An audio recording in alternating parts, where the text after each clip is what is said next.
ప్రపంచ ఎయిడ్స్ దినోత్సవం ప్రతి సంవత్సరం డిసెంబర్ 1వ తేదీన నిర్వహిస్తారు.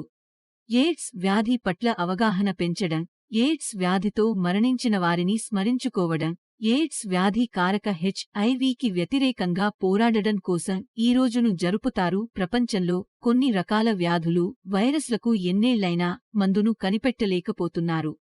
1980ల కాలంలో వచ్చిన HIV/AIDS కి ఇప్పటికీ మందు లేదు.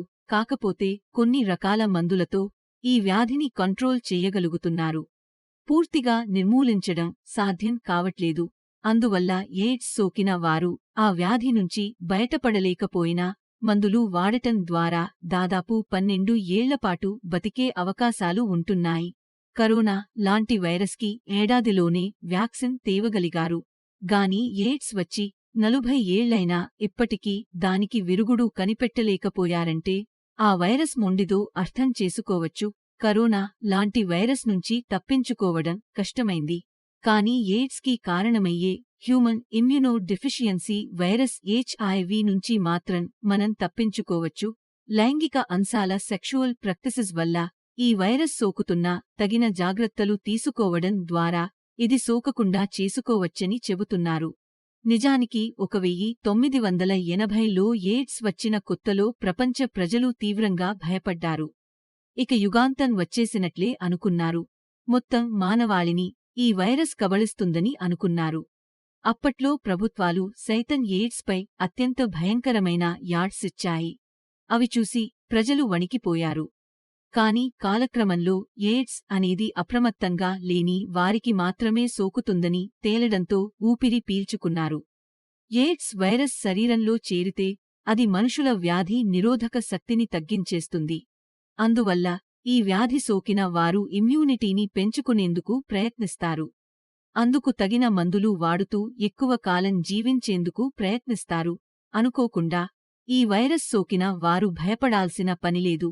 మందులు వాడుతూ డాక్టర్ల సలహాలు పాటిస్తూ ఎప్పట్లాగే జీవించవచ్చు.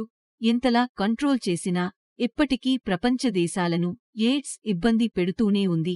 పూర్తిగా ఇది తొలగట్లేదు.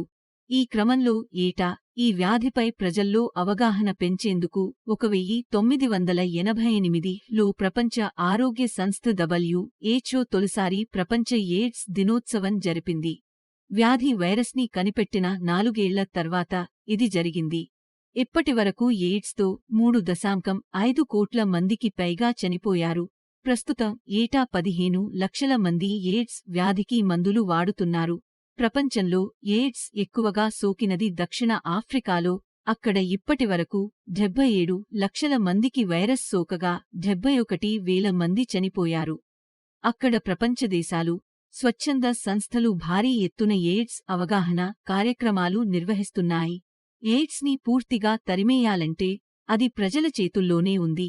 ఎవరైతే తగిన లైంగిక జాగ్రత్తలు తీసుకుంటారో వారికి అది సోకే అవకాశాలు చాలా తక్కువ. హెచ్ఐవి ఇన్ఫెక్షన్ ప్రస్తుతం నయం కానందున ఎయిడ్స్ అవగాహన దినోత్సవం అవసరం. అయితే వ్యాధి గురించి, ముఖ్యంగా గ్రామీణ ప్రాంతాల్లో మంచి నాణ్యమైన విద్యతో దీనిని నియంత్రించవచ్చు. ఇది ఒకప్పుడు నిర్వహించలేని దీర్ఘకాలిక ఆరోగ్య పరిస్థితి. కానీ ఇప్పుడు హెచ్ఐవి నివారణ, రోగ నిర్ధారణ, నిర్వహణ మరియు అవకాశవాద అంటువ్యాధులతో సహా సంరక్షణలో పురోగతితో హెచ్ఐవి ఉన్న వ్యక్తులు దీర్ఘకాలం మరియు ఆరోగ్యకరమైన జీవితాలను జీవించగలరు. భారతదేశంలో 2019 సంవత్సరంలో 58.96,000 ఎయిడ్స్ సంబంధిత మరణాలు మరియు 69.22,000 కొత్త హెచ్ఐవి ఇన్ఫెక్షన్లు నమోదయ్యాయి. 2025 నాటికి ప్రపంచవ్యాప్తంగా కొత్త హెచ్ఐవి ఇన్ఫెక్షన్లు మరియు AIDS సంబంధిత మరణాలు లక్ష జనాభాకు 4.4 మరియు 3.9కి తగ్గుతాయని అంచనా వేస్తున్నాయి. ఆ తర్వాత 2030 నాటికి రెండింటిలోనూ 90% తగ్గింపు. అటువంటి లక్ష్యాన్ని సాధించడానికి అవగాహన, ప్రచారాలు, విద్య, చికిత్స మరియు నివారణపై దృష్టి కేంద్రీకరించడం, ప్రపంచవ్యాప్తంగా పెద్ద ఎత్తున అమలు చేయాలి. హెచ్ఐవి ఎలా సోకుతుంది? రక్షణ లేకుండా సెక్స్లో పాల్గొనడం, హెచ్ఐవి ఉన్నవారికి వాడిన సూదులు, సిరంజిలను ఇతరులకు వాడడం, హెచ్ఐవి సోకినవారి రక్తాన్ని మరొకరిని ఎక్కించడం ద్వారా హెచ్ఐవి సోకుతుంది. అలాగే హెచ్ఐవి ఉన్న తల్లుల నుంచి పిల్లలకు సోకుతుంది. బిడ్డ కడుపులో ఉన్నప్పుడు, కాన్పు సమయంలో లేదా తల్లిపాల ద్వారా బిడ్డకు సోకవచ్చు. సుఖవ్యాధులు సెక్సువల్లీ ట్రాన్స్మిటెడ్ డిసీజ్ ఎస్టీడీ ఉన్నవారికి హెచ్ఐవి సోకే రిస్క్ ఎక్కువ. హెచ్ఐవికి చికిత్స ఉందా? దీనికి చికిత్స లేదు. నివారణ ఒక్కటే మార్గం, కానీ వైరస్ను అదుపు చేస్తూ దీర్ఘకాలం ఆరోగ్యంగా జీవించేందుకు మార్గాలు ఉన్నాయి. యాంటీరెట్రోవైరల్ థెరపీ ఏఆర్టీ ద్వారా వైరస్ లక్షణాలను తగ్గించవచ్చు. ఈ చికిత్సలో భాగంగా వైద్యులు యాంటీరెట్రోవైరల్ మందులు ఏఆర్డి సూచిస్తారు. ఈ చికిత్స హెచ్ఐవిని నిర్మూలించదు, లక్షణాలను తగ్గించి రోగ నిరోధక శక్తి మెరుగుపడేందుకు సహాయపడుతుంది. 2016 నుంచి WHO ట్రీట్ ఆల్ విధానాన్ని చేపట్టింది. ఇందులో భాగంగా హెచ్ఐవి సోకిన వారందరికీ దాని దశలు, తెల్ల రక్త కణాల సంఖ్యతో సంబంధం లేకుండా చికిత్స అందించాలని సిఫార్సు చేసింది. పిల్లలు, యుక్తవయస్కులు, పెద్దలు, గర్భిణీలు, పాలిచ్చే తల్లులు సహా హెచ్ఐవి సోకిన వారందరికీ జీవితంకాలం ఏఆర్టీ అందించాలని సూచించింది. 2022 జూన్ నాటికి 189 దేశాలు ఈ విధానాన్ని ఆమోదించాయి.